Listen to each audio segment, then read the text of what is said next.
Good morning.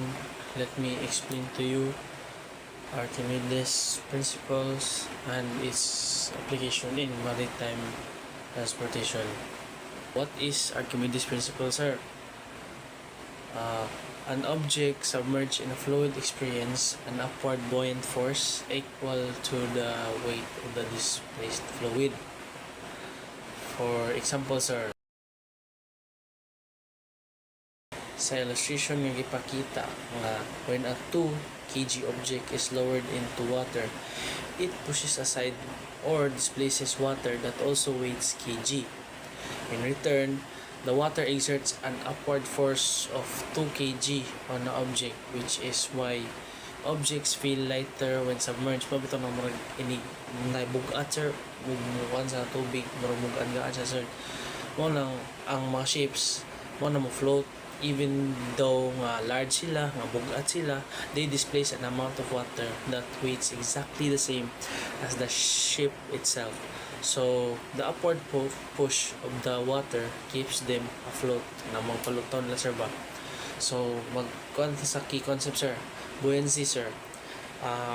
For me, buoyancy, sir, is an upward force that a fluid like water pushes on an object.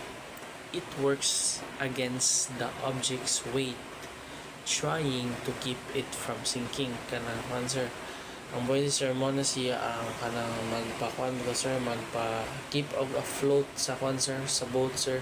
Murag mo, sir, musukol sa gravity, sir. Next, sir, ang sa definition ako para sa gravity, sir. This is the downward pulling of any vessel or object caused by its total weight.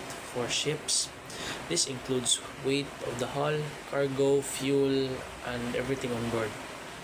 Next, sir, is the equilibrium.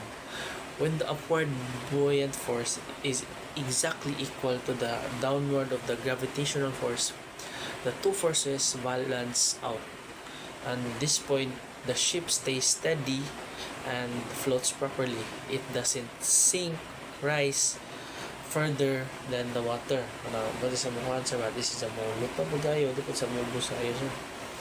Next, sir, is duha ka forces acting on a ship. First is the buoyant force, pushes upward from the water below the hull, and the second force is the ship's weight, pulls downward due to gravity. When balanced, sir, the ship floats steadily. If weight increases and more cargo, the ship sits deeper to displace more water and restore balance. Next, sir, is I'm going to explain the displacement and draft calculations. Sir, ship displacement, the weight of the water displaced by a vessel, mo na ang displacement, sir. Then draft, the vertical distance between the waterline, draft, and the bottom or of the hull. So sa para ako, sir, ang ship displacement gidefine na siya as the weight of water that gets pushed aside by the vessel, sir, when it is in the fluid. Then ang draft, sir, mao kini ang measure sa vertical distance from the water surface or waterline down to the bottom of the ship's hull. Both sila, sir, ang displacement of draft, sir, critical sila for ensuring safe operations and wala bitaw disgrasya, sir. Now, so how is it applicable in marine transportation, sir? The Archimedes principle, sir, is mao jud siya ang foundation, sir, of marine transportation, sir. It ensures ships afloat by creating an upward buoyant force equal to the weight of the displaced water, which balance the downward pull of the gravity from the vessel's total weight and displacement, sir.